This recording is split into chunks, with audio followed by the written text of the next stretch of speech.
পরে হারেস এই তাওরাত কিতাব নিয়ে বাড়ির দিকে রওনা হয়ে গেল।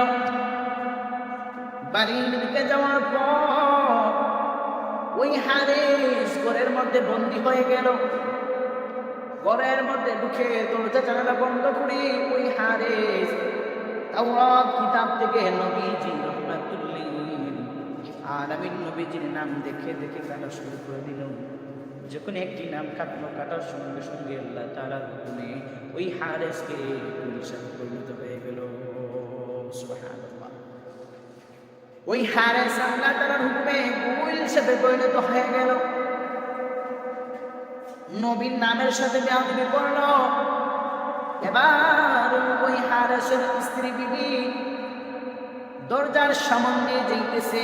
হারেস ডাক দেব, বিবি রে, ও বিবি, দরজা খুলে দাও, আমি ঘর থেকে বাইর হইব। ও বিবি, দরজা খুলে দাও, আমি হারেস ঘর থেকে বাইর হইব। স্ত্রী স্বামীর কণ্ঠের আওয়াজ শুনে দরজা খুলে দিল।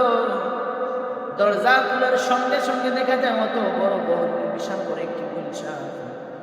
দেখার সঙ্গে সঙ্গে স্ত্রী চিৎকার দিয়ে উঠল, গুলশান, গুলশান, আমাকে বাঁচাও, বাঁচাও, কে ফেললো, কে ফেললো। হারেস ডাক দেবে, বিবি, ও বিবি, আমি গুলশান নই, আমি তোমার স্বামী হারেস।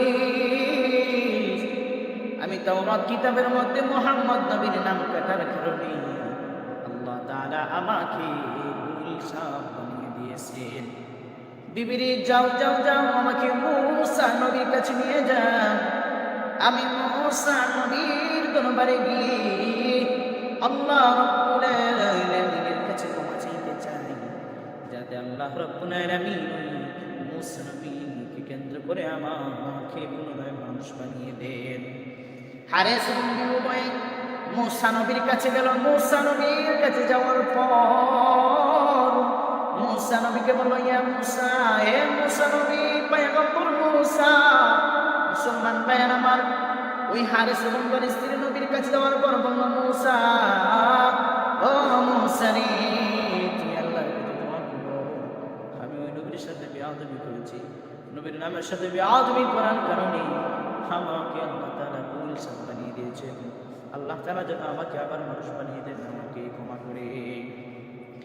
মূসা নবী উম্মত হারেসের জন্য আল্লাহ দরবারে হাত বাড়ালেন, আল্লাহ মালিক, আমার উম্মত হারেস বুঝে নাই, তাওরাত কিতাবের পণ্ডিত সে বুঝে নাই।